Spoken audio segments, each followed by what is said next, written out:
देश के 2 राज्य पश्चिम बंगाल, तमिलनाडु में अब से कुछ ही देर बाद वोटिंग की प्रक्रिया शुरू होगी। इन दोनों ही राज्यों में जहां सत्ता पक्ष अपनी पकड़ बनाए रखने की कोशिश में है, तो विपक्ष वापसी के लिए पूरा जोर लगा रहा है। बंगाल में टीएमसी सत्ता में है और उसकी मुख्य लड़ाई है बीजेपी से।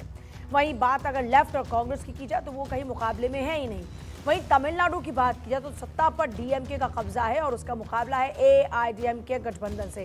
लेकिन अब बारी है वोटर्स की, जो तय करेंगे कि सत्ता का सिंहासन आखिर किसे सौंपना है। लोकतंत्र के इस उत्सव की एक एक तस्वीर हम आपको दिखाएंगे और आइए शुरू करते हैं वोटिंग डे की मेगा कवरेज। तो आज 2 राज्यों में विधानसभा चुनाव, बड़ी खबर है। बंगाल तमिलनाडु में वोटिंग होने वाली है। थोड़ी ही देर में वोटिंग की प्रक्रिया शुरू होगी क्योंकि 7 बजे का वक्त है और बस अब कुछ ही मिनट का इंतजार। बंगाल की खासतौर पर बात करें, लोग काफी ज्यादा अवेयर रहते हैं। लोग सुबह सवेरे पोलिंग बूथ पर पहुंचना शुरू भी हो चुके हैं। पश्चिम बंगाल और तमिलनाडु में वोटिंग डे आज बड़ा खास, क्योंकि लोकतंत्र के इस पर्व में मतदान की प्रक्रिया शुरू होते ही वोट की आहुति पब्लिक देना शुरू करेगी और इस तरीके से लोकतंत्र को मजबूत करने का काम किया जाएगा। बंगाल में फर्स्ट फेज के 152 सीटों पर वोट डाले जाएंगे। तमिलनाडु में सभी 234 सीटों पर आज वोटिंग हो रही है।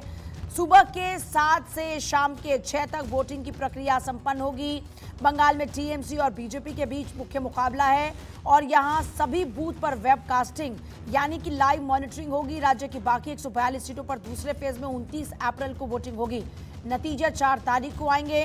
तमिलनाडु में डीएमके प्लस और कांग्रेस और एआईडीएमके प्लस बीजेपी के बीच मुकाबला है। तमिल एक्टर थलापति विजय की नई पार्टी टीवी के भी इस लड़ाई को त्रिकोणीय बना रही है और ऐसे में महाराष्ट्र की बारामती सीट पर भी उपचुनाव है। यह सीट महाराष्ट्र के उप मुख्यमंत्री अजीत पवार के विमान हादसे के बाद खाली हुई थी। अजीत पवार की पत्नी सुनेत्रा पवार के खिलाफ विपक्षी महाविकास आघाड़ी की ओर से कोई भी उम्मीदवार मैदान में नहीं है।